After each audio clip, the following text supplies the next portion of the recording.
안녕하세요, 다니쌤입니다. 부동산 세금 걱정 많으시죠? 저도 부동산 세금 때문에 요즘 머리가 아픕니다. 그래서 오늘은 안효준 세무사님을 모시고요, 여러분들이 궁금해하는 거, 또 여러분들이 두려워하는 거, 또 알고 싶은 거에 대해서 제가 자세히 여쭤볼게요. 다주택자라고 하시면 오늘 영상 꼭 보시면 많은 도움이 되실 겁니다. 안녕하세요. 네, 안녕하세요. 네, 본인 소개 좀 부탁드리겠습니다.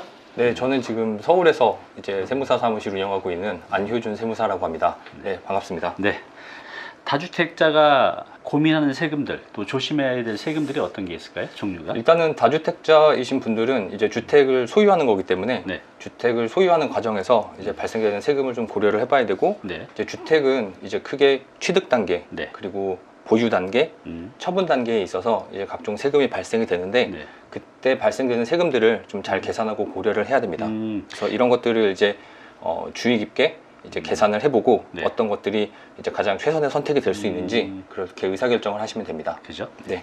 요즘에 이제 강남 부자들, 뭐 강남이 아니라 이제 어느 정도 재산, 부동산 자산을 갖고 있는 주택 네네. 부자들은 어떤 걸 가장 질문을 많이 하나요? 일단은 작년 12월에 네. 종합부동산세 고지서가 한번 나갔어요. 그죠? 네. 그래서 이제 굉장히 이제 반발이 많고, 사실 종합부동산세가 반발이 더 많을 수 있는 이유, 조세 저항이 더 많을 수밖에 없는 이유는 이제 취득세든 네. 이제 양도세든 어느 정도 예측이 가능하고, 네. 이제 취득세나 양도세는 어쨌건 내가 자금이 마련이 된 상태거나 그렇죠. 아니면은 잔금을 받고 내는 세금이기 때문에 부담이 덜한데, 종합부동산세는 내 소득에서 내야 돼요. 그렇기 그러네요. 때문에 이거를 수천만 원씩 내게 되면은 본인의 이제 삶의 질이 당장 떨어지게 되는 거죠. 그래서 종합부동산세는 아무래도 좀 조세 저항이 심하고, 이게 작년 12월에 개정된 종합부동산세법에 따라 종합부동산세가 처음 네. 중과세율 적용이 돼서 과세가 됐기 때문에, 그렇군요. 사실 서울에 있는 주택 소유자분들은 아무래도 요즘은 종합부동산세 관련된 이제 상담이 가장 많습니다. 그렇군요. 맞아요. 양도세 같은 경우나 취득세는 딱 한 번 내는 거잖아요. 그렇죠. 종부세는 매년 내고, 네. 또 말씀하신 대로 양도세는 내가 그만큼 벌었으니까, 차익이 생겼으니까 네, 나중에 네. 팔아서 차익 낸 걸로 하면 되고, 그렇죠. 취득 단계에서도 내가 충분히 예측 가능하잖아요. 네, 얼마 네. 내는 게 다 확정이 되잖아요. 네네. 또 당연히 그때는 내가 준비한 돈으로 하실 테고. 네. 근데 이제 종부세 같은 경우는 특히 은퇴를 직면해서 소득이 없으신 분들은 네. 그런 분이 있어요. 소득은 없는데 현금 흐름인데 부동산 비율이 크신 분들, 또 은퇴해서 타소득이 없으신 분들은 이 집 하나 때문에 이제 종부세 부담이 이제 커지고, 네, 또 네. 거기에 따라서 다른 타 임대소득까지 있으면 이제 건강보험료 부담도 굉장히 커지죠. 네, 그래서 맞습니다. 이제 이래저래 지금 굉장히 힘들어하시는 분들이 굉장히 많이 있어요. 네, 그래서, 네. 그래서 지금 이제 가장 고민은 종부세 상담이 가장 많을 것 같은데, 네. 이 종합부동산세 이게 뭔지 다시 한번 좀 설명 좀 부탁드릴게요. 일단 종합부동산세는 이제 국세입니다. 네. 이제 재산세와 다르게 이제 재산세는 그 지방세지만 이제 종합부동산세는 국세이고, 종합부동산세는 이제 과세 대상이 두 개예요. 네. 이제 주택과 토지. 네. 이제 주택을 소유하시는 분들, 그리고 토지를 소유하시는 분들이 내는 세금이 종합부동산세고, 네. 두 개를 합쳐서 과세하진 않습니다. 각각 그래요? 이제 주택과 토지의 공시가격을 이제 별도로 이제 계산을 해서 이제 세금이 계산이 되고, 우리가 아파트나 뭐 단독주택도 다 자기 지분이 있잖아요. 아파트도. 네네. 그러니까 그것도 그러면 아파트를 갖고 있어도 우리가 건물을 갖고 있다 생각하지만 그 지분에 대한, 토지 네. 지분에 대한 종부세도 또 내게 되겠네요. 아니요, 이제 주택은 주택의 정의는 이제 주택 그 건축물과 네. 주택의 부속 토지로 정의를 합니다. 즉 이제 아파트 같은 경우에 이제 본인이 이제 집합 건물로서 이제 그 대지권의 일부를 네. 가지고 있게 되는데, 이제 그 일부를 가지고 있는 거에 대해서 종부세가 나오는 건 아니고, 그렇군요. 이미 매년 4월 말에 이제 네. 그 국토교통부에서 공시가격이 고시가 되는데, 그 고시되는 공시가격 안에는 이제 토지 가격도 같이 포함되어 있습니다. 그렇군요. 한마디로 주택 공시가격은 주택 건축물과 이제 토지의 공시가격 합친 거라고 네. 생각하시면 되기 때문에, 알겠습니다. 주택의 토지 부분에 대해서는 이제 별도로 종합부동산세가 다시 계산되지 않습니다. 그렇군요. 네. 그러면은 이 종부세는 주택과 이제 토지에 네. 부과되는 이제 세금인데, 이제 우리가 좀 체감적으로 보면 이제 해가 바뀌었는데 2020년하고 2021년 작년에 종부세 받고 놀라신 분들이 굉장히 많은데, 많습니다. 네. 뭐 이제 상황마다 다르겠지만 뭐 2배 이상 뛴 경우들도 있나요? 어때요?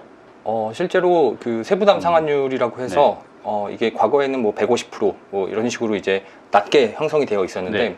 다주택자 같은 경우는 이게 300%까지 또 올랐어요. 그러니까 이제는 내가 많이 올려도 그래서 150까지가 최고인데, 네. 이제는 그 한계치가 300%입니다. 300%, 3배까지도 네, 올랐군요. 그리고 또 중간에 이제 추가적으로 주택을 취득하신 분들은 네. 또 그거랑 또 별개로 종합부동산세가 더 많이 계산될 수도 그렇군요. 있습니다. 부담이 이제는 커졌네요.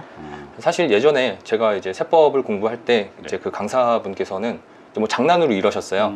이제 죽기 전에 네. 반드시 한 번은 내고 싶은 세금이라고 해서 세 개가 있는데 네. 그 중에 하나가 종합부동산세였습니다. 그래요. 그래서 종합부동산세 한번 내보는 게 소원인데라고 이제 장난식으로 말씀을 하셨죠. 그때 이제 재산이 그 정도 있다는 뜻이겠죠. 네, 워낙 이제 부자세라는 이제 그렇죠. 그 최초의 취지도 있었고, 네.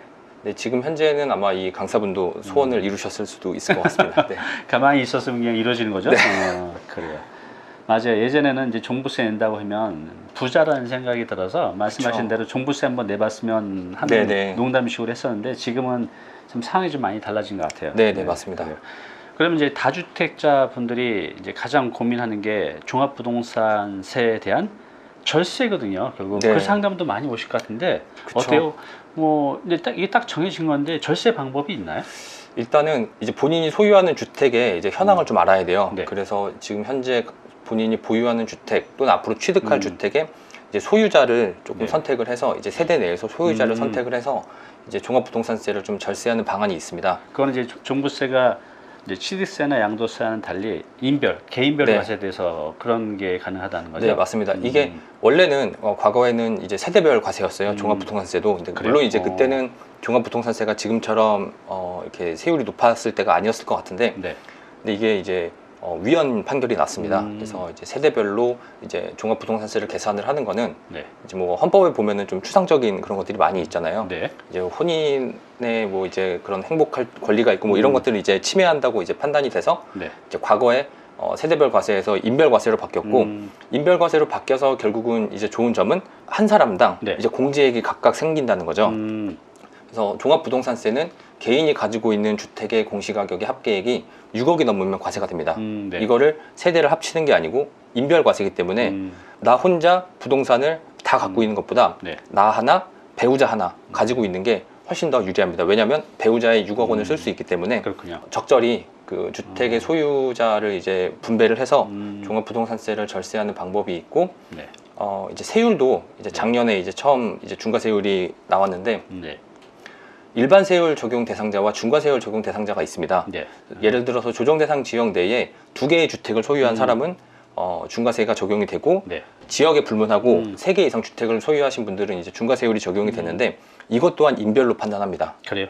그래서 조정 대상 지역 내에 주택이 2개가 있다면 내가 2개를 전부 다 갖고 있는 것보다는 나 하나, 배우자 하나 갖고 있는 게 훨씬 유리합니다. 그렇군요. 네, 그렇게 되면은 일반 세율을 적용할 수 있습니다. 그러면 이제 종부세를 절세할 수 있는 방법이 많지는 않지만 그래도 이제 인별과세라는 것 때문에 부부간의 소유를 공동으로 네. 하든가 달리해서 줄일 수 있는 부분이 있네요. 네. 특히 이제 부부간에는 6억까지는 징여세 이제 비과세를 받으니까 네네. 뭐 내가 12억짜리면 6억 주면 네. 6억이 되네요. 그런 방법이 있고 그러면 이제 인별과세에 대해서 이제 말씀하셨는데 네. 우리 시청자분들 중에서 인별과세가 좀 생소한 분도 있으실 것 같아요. 인별과세가 어떤 건지 좀 더 자세히 설명 좀 부탁드릴게요. 보통 이제 양도소득세를 예를 들면은 네. 이제 양도소득세는 실제로 이제 소득세이기 때문에 인별과세지만 주택수를 판단할 때는 세대를 합산해서 판단을 합니다. 네. 그래서 기본적으로 개인 한 명한테 부과되는 세금이라고 생각하시면 되고 종합부동산세도 사실 과거에 세대의 주택수를 전부 다 합쳤었던 상황도 있었는데 지금 현재는 인별과세, 즉 단어의 표현 그대로 개인별로. 1인이 가지고 있는 이제 주택수만 판단을 한다는 거고 다만 여기에서 종합부동산세를 계산하는 좀 예외적인 방법이 있습니다. 네. 바로 1세대 1주택자의 종합부동산세 계산 방법인데 네. 요거는 이제 1세대 1주택자의 종합부동산세 계산 방법을 선택을 하시려면 네. 반드시 세대 내에 이 주택이 하나만 있어야 돼요. 그렇기 때문에 사실 이런 전체적인 과세의 구조를 보면은 네.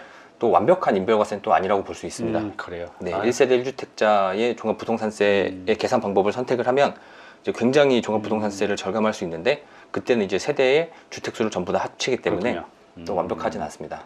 그래. 그러면 좀 더 이제 우리가 이해하기 쉽게 네. 세무사님 이제 상담도 많이 하시고 이제 사례도 있으실 텐데 좀 도움이 될 만한 사례 있으면 하나 몇 개 말씀해 주세요. 그렇죠. 사실 제가 최근에 이제 경험했던 사례인데 네. 이분 같은 경우는 이제 주택을 배우자한테 증여를 했을 때 네. 종합부동산세가 굉장히 많이 절감이 되는 상황이었어요. 그래서 일단은 이분은 이제 서초구에 네. 아파트가 하나 있으셨고 이제 네. 경기도에 아파트가 하나 더 있으셨습니다. 네. 그래서 공시가격은 대략적으로 15억 정도 됐었고 네. 이제 경기도에 있는 아파트는 공시가격이 약 6억 정도, 6억 정도. 5억에서 한 6억 정도 되는 아파트였습니다. 네. 이거를 본인이 혼자 소유하고 있었어요. 남편 혼자요? 네. 어. 그렇기 때문에 조정대상 지역 내에서 2주택을 소유하고 있었기 때문에 이분 같은 경우는 이제 중과세율이 적용이 된 거죠. 그러게요. 공시가격 20억, 네. 두 주택의 합계액에 6억을 뺀 금액 이제 14억에 대해서 중과세율이 적용되는 상황이었습니다. 네. 이 상황에서 이 주택을 이제 경기도에 있는 주택을 배우자한테 주택이 없는 배우자한테 증여를 했을 때 서울에 네. 서초구에 이제 주택을 하나를 소유하는 상황이 되고 네. 이제 배우자는 이제 증여받아 취득을 했기 때문에 배우자분도 주택을 하나 소유하는 그쵸. 상황이 되는 거죠. 그래서 네. 각각 1주택씩 소유하는 게 돼서 첫 번째 중과세율이 아닌 일반세율이 적용이 되고요. 그렇군요. 그리고 종합부동산세가 누진세입니다. 네. 누진세이기 때문에 이제 공시가격이 높아지면 높아질수록 더 높아지는 종합부동산세의 이제 세금이 점점 더 높아집니다. 더 그렇군요. 많아집니다. 그래서 이분 같은 경우는 이제 제가 금액을 좀 간단히만 말씀을 드리면 네. 이분 혼자 이제 공시가격 20억의 중과세율이 적용이 됐을 때 네. 이제 산출세 기준으로 약 2,600만 원 정도의 종합부동산세가 계산이 되는데 네. 이거를 배우자한테 증여를 하게 되면 한 700만 원 정도 계산이 됩니다. 확 주네요. 거의. 그렇죠. 그리고 배우자는 공시가격 6억, 본인이 가지고 있는 공제액 6억을 쓰면 네. 이제 경기도에 있는 주택에 대해서는 종합부동산세가 부과되지 않습니다. 그럼 뭐 이게 뭐 조금 주는 게 아니라 거의 한 4-5배 이상 주는 효과가 있네요. 네, 맞습니다. 그래서 이분 같은 경우는 증여를 했을 때 볼 수 있는 이제 종합부동산세 이제 절감 효과가 굉장히 컸고 다만 이제 지방에 있는 공시가격 주택 5억짜리, 6억짜리가 사실 증여를 하게 됐을 때 네. 이거를 아파트 같은 경우 이제 시세 판단을 해야 돼요. 네. 시가로 이제 증여세 신고를 해야 되기 때문에 첫 번째 증여세가 계산이 될 수 있고 네. 두 번째 증여취득세가 또 요새 많이 나옵니다. 네, 그렇죠. 그래서 증여세와 증여취득세를 이제 계산을 해서 이제 그 금액과 앞으로 절감되는 종합부동산세 효과를 이제 고려해서 어느 게 더 유리한지 판단을 하시면 되는 거고 네. 뭐 당연히 이제 주택을 처분하실 계획이 있으시면 네. 요 증여는 하시면 안 되겠죠. 네. 네, 또 증여를 했을 때 5년 뒤에 팔게 되면은 2월 과세 규정을 적용받지 그렇죠. 않고 이제 내가 증여했을 때 가격으로 주택을 처분할 수 있기 때문에 그 효과도 충분히 볼 수 있습니다. 그렇죠. 지금 이제 우리 세무사님께서 말씀하셨듯이 부부간에 이제 증여를 통해서 절세할 수 있는 방법이 분명히 있지만 5년 내에 팔게 되면 혜택을 못 볼 수 있으니까 매도하는 그런 것도 생각을 하셔야 될 것 같고요. 네. 증여세 또 증여취득세가 엄청 높잖아요. 그래서 네. 어떤 게 더 좋을지는 한번 시뮬레이션 해 보셔야 될 것 같아요. 근데 이거를 뺀다고 하면 당연히 앞에 사례에서는 증여를 통한 절감 효과가 훨씬 더 큰데 네, 맞습니다. 그렇지 않을 수도 있다는 거죠. 계산해 보면 취득세나 증여세 때문에. 그렇죠. 당장 그 경기도에 있는 주택을 뭐 다음 연도에 처분을 할 계획이 있다라고 하시면 당연히 증여는 하시면 안 되겠죠. 네, 그러네요. 그래요. 자, 이제 종합부동산세, 이제 인별가세라는 거죠. 부부 한 몸이지만 요거에 대해서는 따로 계산한다는 거. 근데 이제 함께 계산하는 게 있죠. 양도세. 네. 지금 이제 양도세도 중과세율이 굉장히 커서 뭐 거의 70% 이상, 어떨 경우는 네네. 30대 이상은 70% 이상을 내는 경우도 있는데, 그럼 매매 차익이 10억이면 거의 7억 이상을 세금 내다 보니 어마어마한 거죠. 네, 맞습니다. 그래요. 그러면 우리가 이제 주택을 팔 때 내는 거 딱 한 번 내는 거죠. 그걸 이제 양도소득세라고 하잖아요. 네. 대략은 알고 있지만 이 주택 양도소득세 또 많이 또 바뀐 부분도 있는데 네. 설명 좀 부탁드릴게요. 일단은 양도소득세는 양도 차익에 내는 세금입니다. 네. 기본적으로 내가 취득했을 때 금액보다 낮은 금액으로 이 주택을 처분을 하게 되면 네. 양도세는 내지 않습니다. 그래요. 양도 차익에 대해서만 내는 세금이고 이게 우리가 이제 차익에 대해서 세금 내는데 내가 그럼 손해를 보면 손해 본 거는 국가에서 이렇게 혜택을 안 주나 보죠? 혜택을 당연히 주진 않는데 이 차손 나는 이제 부동산 같은 경우는 나중에 제가 설명을 드리겠지만 네. 좀 절세할 때 좀 사용할 수 있습니다. 그렇군요. 네. 그래요. 그래서 이제 지금 주택 양도세에 대해서 고민 때문에 팔고 싶어도 못 파신 분들이 굉장히 많이 있어요. 네, 맞습니다. 그래서 대선이 이제 한 달 정도밖에 안 남았는데 지금 대선 주자들도 이 양도세 일시 완화에 대해서도 또 카드를 내밀고 있는데 네네. 다주택자들을 위해서는 꼭 필요한 것 같아요. 또 시장에 또 물건을 공급을 위해서도. 네네.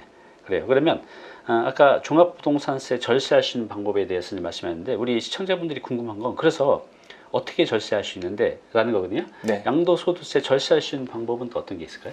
일단은 그 다주택자이신 분들은 일단 첫 번째 본인이 가지고 있는 주택이 어떤 일정한 그 네. 세법에 열거되어 있는 일시적 이주택 상태에 있는지 먼저 좀 확인을 해보는 게 좋을 것 같아요. 그렇군요. 그러니까 우리가 네. 양도세를 줄일 수 있는 방법이 제가 아는 상식으로는 일시적 이주택을 활용하는 방법, 네. 또 양도소득세 비과세 혜택이죠. 그러니까 네네. 그리고 장기보유 특별공제. 뭐 네. 크게 두 가지 정도죠. 양도세를 절세할 수 있는. 네네, 맞습니다. 네.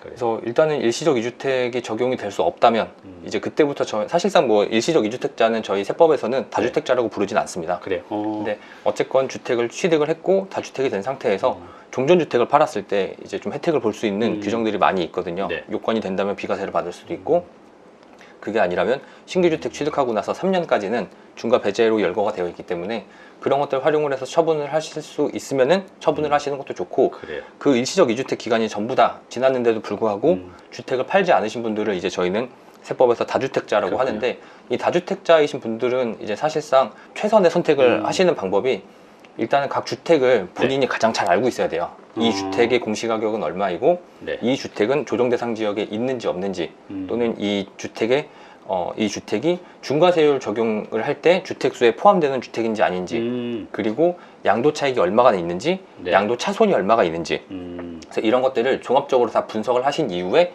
매도 순서를 정하는 게 가장 좋습니다. 그래요. 그러니까 조정대상 지역에 있는지 아닌지, 또 중과세율 대상인지 또 네네. 아닌지, 네. 그러니까 또 양도 차익이나 차손이 얼마나 생기는지에 네. 대해서 이제 알고 있어야 이제 절세할 수 있는 이제 방법을 찾을 수가 있다는 거죠. 네, 맞습니다. 일시적 2주택 아까 말씀하셨는데, 내가 일시적으로 2주택을 갖고 있지만 1주택 효과를 이제 볼 수가 있는 거잖아요. 네. 근데 이것도 굉장히 복잡해서 경우의 수가 너무 많아진 것 같아요. 네, 사실 일시적 이주택은 뭐 지금도 예규가 계속 나오고 있습니다. 그렇죠. 이게 해석이 네. 애매한 부분이 있고, 그렇죠. 또 법이 개정될 때마다 이제 그 우리 현재 살고 있는 사회 현상을 이제 전부 다 반영하지 못하기 때문에 그렇죠. 네. 이제 그걸 커버하지 못하는 부분에서 이제 해석들이 계속 빨리빨리 나와줘야 되는데, 네. 그 기간에도 이제 일시적 이주택을 가고 있는 거죠. 네. 그래서 굉장히 여러 가지 이슈들이 많이 있습니다. 그래요. 그래서 지금 시청자분들 중에서도 내가 지금 1세대 2주택이라는 거에 대해서 고민 있는 분들이 있으실 거예요. 내가 그런가? 아닌가? 또 그렇다면 언제까지 또 뭐 팔아야 되는가? 또 무엇을 먼저 팔아야 되느냐? 네. 이런 이슈들이 굉장히 복잡해요. 그러니까 예전에 이게 비교적 간단했는데 지금 너무나 복잡해지고 세법들도 계속 바뀌고, 정부조차도 이게 문의를 해보면 답변을 못 하시는 네, 경우도 맞습니다. 굉장히 네. 많아요. 왜냐면 그분들도 항상 바뀌니까 이게 특정 상황에 대해서는 이게 어떻게 적용되는지 잘 모르시는 것 같아요. 굉장히 또 지엽적인 부분이 많이 있습니다. 그죠. 네. 그래서 국가도 모르니 개인들이 어떻게 판단하겠어요. 그래서 여러분들이 일시적 이주택에 대해서는 무엇을 먼저 팔아야 되는지, 또 언제까지 팔아야 되는지, 이제 이런 것들을 잘 판단을 하셔야지, 이거 잘못했다가 진짜 세금 폭탄 맞습니다. 그래요. 자, 그럼 이제 양도세는 그렇고, 이제 나머지 하나가 이제 취득세잖아요. 네. 예전에는 취득세에 대해서 이렇게 주택을 사면서 고민 안 했어요. 세율이 낮았으니까. 저도 그죠? 이제 과거에 이제 선배 세무사님들한테 물어보면 이제 취득세는 애초에 상담도 안 했다고 네. 하셨더라고요. 네.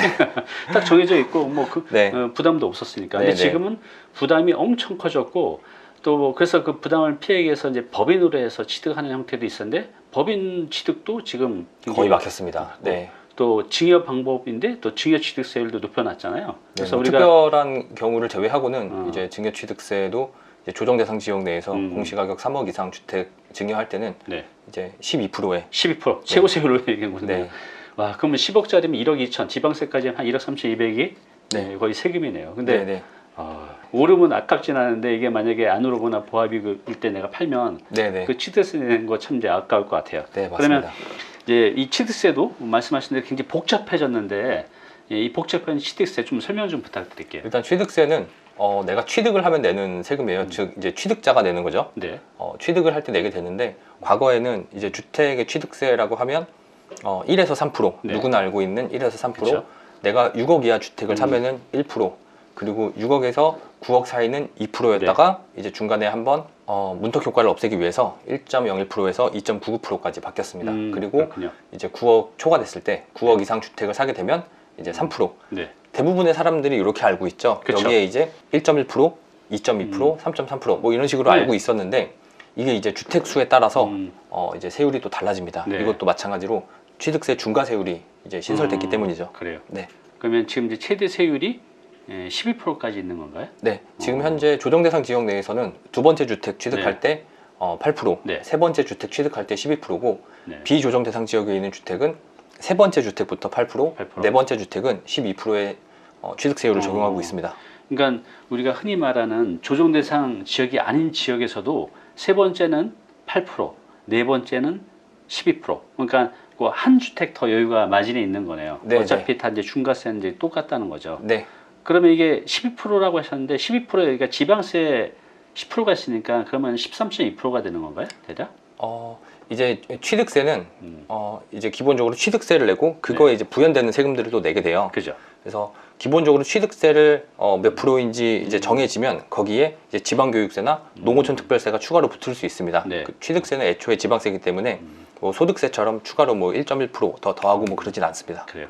이 취득세는 좀 전에 말씀드린 종합부동산세 인별과세처럼 뭐 이렇게 부부 공동으로 한다든가 아니면 그 명의를 바꾼다고 해서 취득세가 절감되고 그런 건 없는 거죠? 이거는? 그렇죠. 취득세는 기본적으로 취득자가 내는 거기 때문에 이거는 부부 공동 명의를 하든 아니면 뭐 적절히 그 세대 내에서 그 소유자를 이제 선택을 하든 이제 같은 세금을 내게 됩니다. 그렇군요. 네.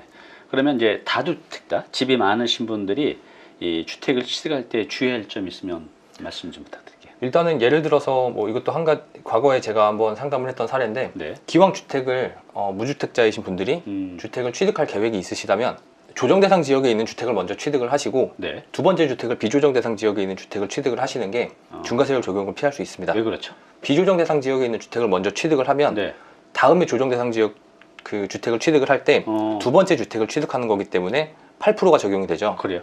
근데 조정 대상 지역을 먼저 취득을 하고 비조정 대상 지역을 취득을 하게 되면 비조정 대상 지역은 두 번째 주택까지 네. 중과세가 적용이 안 되기 때문에 순서를 조절을 하면 취득세 중과세율을 어느 정도 피할 수 있습니다. 그렇군요. 똑같은 두 채를 매입하는데 조정 대상, 비조정 대상 어차피 하는데 어떤 걸 먼저 하냐에 따라서 중과세가 적용되고 안 될 수가 있군요. 네, 그래서 순서를 적절히 이제 조절을 하시면 이제 중과세율을 피해서 주택 두 개까지는 취득하실 수 있습니다. 네, 그래요. 근데 이제 요즘 같이 취득세 부담이 있을 때 부담이 있으면 이제 안 사면 되는데 네, 그러지 못한 경우가 있잖아요. 이제 부모님이 돌아가시게 되면 이제 상속이 이루어지면 네, 내가 원치 않게 취득하게 될 경우가 있는데 네, 네. 이렇게 상속으로 어쩔 수 없이 다주택자를 소유하게 되는 경우들도 요즘에 많이 계신 것 같아요. 네, 네. 이런 경우에 대해서 좀 설명 좀 부탁드릴게요. 일단은 상속과 관련해서 취득세를 먼저 말씀을 드리면 네, 이제 상속은 당연히 이제 취득 원인이 주택 매매가 아니고 네, 피상속인의 사망으로 인한 이제 상속 개시로 이제 취득을 하는 거기 때문에 주택 취득 1에서 3% 이런 거를 적용하지 않고 네. 2.8%를 적용합니다. 2.8%좀 다르네요. 네, 상속을 원인으로 취득하는 거는 2.8%를 적용을 합니다. 네. 당연히 이제 상속을 원인으로 취득하는 거는 이제 중과세율 규정은 따로 없습니다. 아, 여기에서 중과세율 말하는 없고요? 네, 취득세 중과세율은 주택을 매매로 취득했을 때 적용을 되는 그렇군요. 겁니다. 취득 원인이 매매일 때만 적용이 되는 거고 이제 상속을 원인으로 이제 주택을 취득을 하게 됐을 때는 뭐 중과세율이 따로 있지는 않습니다. 그건 참 다행이네요. 네, 뭐 상속은 사실 어쩔 수 없이 취득하는 거잖아요. 그래서 이거에 대해서는 뭐 당연히 이제 중과세율이 없는 게 맞습니다. 이제 일반적으로는 어차피 이제 주택 취득이니까 상속도 중과세율이 적용될 거라 생각하시는 분들이 굉장히 많으실 것 같은데 네. 이건 다행히 이제 없다고 합니다. 네, 네. 네. 요즘에 이제 저희 단위 TV 시청자분들이 40대, 50대 또 60대층이 많다 보니 부모님 세대가 한 70, 80, 90대 되다 네, 보니 네. 항상 이제 상속 이슈가 있으시거든요. 네. 그래서 저한테 되게 상담 오시는 분들이 그런 것 때문에 많이 오시는데 우리가 이제 상속으로 주택을 취득할 때도 이것도 역시 절세 방법이 있나요? 일단은 주택을 상속으로 취득을 하게 되면은 네. 일단은 이제 피상속인이 보유하는 주택이 네. 주택 현황을 좀 정리를 해야 돼요. 네. 실제로 피상속인이 하나의 주택만 소유한 상태에서 그 주택이 상속이 개시가 된다면 네. 저는 이제 유일한 상속주택이라는 표현을 쓰고 있는데 이 유일한 상속주택에 대해서 여러 가지 이제 세법에 예외되는 규정이 있습니다. 네. 그래서 그런 것들을 적용을 하면 이제 상속주택을 보유하는 상태라고 하더라도 이제 여러 가지 이제 세금을 많이 피해갈 수 있고 네. 다만 이제 이 상속주택에 대해서 최근에 또 논란이 있었던 거는 네. 이제 종합부동산세와 관련해서 또 논란이 한번 있었어요. 네. 상속주택 같은 경우는 내가 취득하고 싶어서 취득하는 게 아니고 보통은 또 상속인들 사이에서 네. 이제 상속 비율대로 취득을 하는 거기 때문에 내가 어쩔 수 없이 취득을 한 것도 있고 네. 그리고 내가 이걸 팔고 싶어도 이제 그 지분자들과 또 다 상의를 해야 되기 때문에 그렇죠. 네. 상속주택은 보통 쭉 가져가는 경우가 많이 있습니다. 그렇죠. 이것 네. 때문에 중과세율 적용되시는 분들이 좀 있었어요. 실제로 상속주택 같은 경우는 본인의 이 주택의 지분 비율이 20%가 네. 넘거나 또는 이 20%에 해당하는 공시가격 비율이 3억이 넘을 때는 네. 이것도 종합부동산세 과세 대상 주택수에 들어갑니다. 그래요? 근데 사실상 상속을 받게 되면 나랑 이제 형제 이렇게 둘이 상속을 받게 되면 사실상 2분의 1씩 상속을 받게 되고 그렇죠. 뭐 3명이 있다고 하더라도 3분의 1씩 상속을 받게 되는데 요 20%는 아무래도 좀 낮은 감이 있다고 생각이 되고 대부분 넘겠네요. 20%는 이게. 네네. 그래서 이거는 이제 좀 개정이 아마 예정되지 않을까라고 생각하고 있습니다. 뭐 제 개인적인 생각입니다. 네, 저도 개인적으로 이건 개정이 돼야 될 것 같네요. 내 의지와 상관없이 네. 된 건데 그러면 이제 20% 이상은 거의 다 될 것 같고 요즘에 네. 뭐 서울에 있는 것들은 금액도 3억 이상은 다 될 것 같아요. 그렇죠. 이게 그죠? 20%면은 공시가격이 15억 넘는 주택을 이제 상속으로 취득을 하게 되면 네, 개인이 가지고 있는 20% 지분이 3억이 넘습니다. 그렇죠. 그리고 또 뭐 형제들 간에도 3명이면 뭐 어떤 형제는 뭐 팔자, 또 어떤 형제는 어떻게 부모님이 준 건데 이걸 어떻게 파냐, 또 네. 그런 거 상관없이 좀 더 기다리면 오르니까 좀 더 기다리고 네. 팔자. 그래서 이 3자 간에 합의가 안 되는 경우도 굉장히 많이 있어서 이러지도 네네. 못하고 저러지도 못하는 거죠. 굉장히 많이 있습니다. 그렇죠. 그래서 이 상속으로 주택을 취득할 경우 이제 형제들 간에 이 상속을 받기 전에 서로 고민도 필요할 것 같아요. 그래서 이것도 사실 절세 방법 중에 하나로 선택이 될 수 있는데 네. 상속을 받을 때 혹시 피상속인께서 주택과 네. 다른 혹시 금융재산이나 아니면 다른 부동산을 가지고 있다면 상속인들 사이에서 좀 협의 협의 문화를 통해 가지고 주택을 3명이라고 가정을 하면 3분의 1씩 나눠 갖는 게 아니고 네. 이제 주택을 한 명이 좀 온전히 가져가고 또 그러면- 그 온전히 가져가는 상속인은 주택이 없는 사람이면 좋겠죠. 그렇죠. 내가 주택이 뭐 두세 개씩 있는데 2주택까지 들어와 버리면 이제 종합부동산세나 뭐 여러 가지 세금 관련해서 복잡해지니까 네. 하필 그 상속인들 사이에서 무주택자인 나의 형제가 있고 네. 그리고 그 피상속인께서 이제 상속해둘 재산이 다른 것들도 좀 충분히 있다면 네. 이 주택은 적절히 분배를 해서 이제 한 명이 무주택자이신 분이 가져가는 게 제일 좋을 것 같습니다. 이런 식으로 해서 협의 문화를 하면 네. 아무래도 주택의 세금 리스크에서는 조금 벗어날 수 있습니다. 네, 그래요. 오늘 안효준 세무사님 모시고 요즘 이제 이슈가 많은 다주택자들, 집이 많으신 분들이 고민이죠.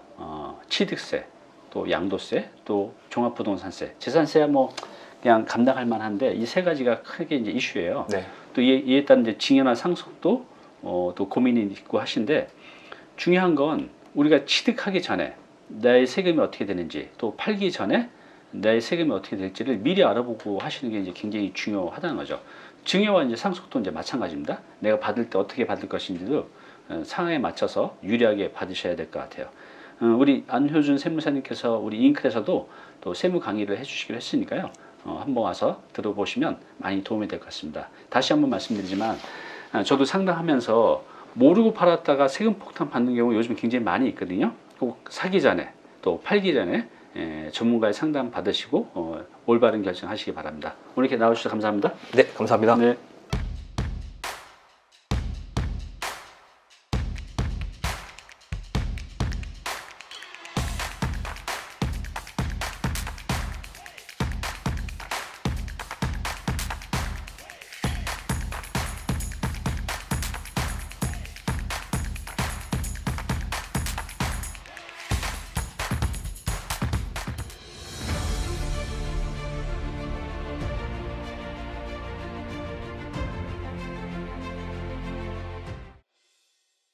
네, 오늘 정보 도움이 좀 되셨나요?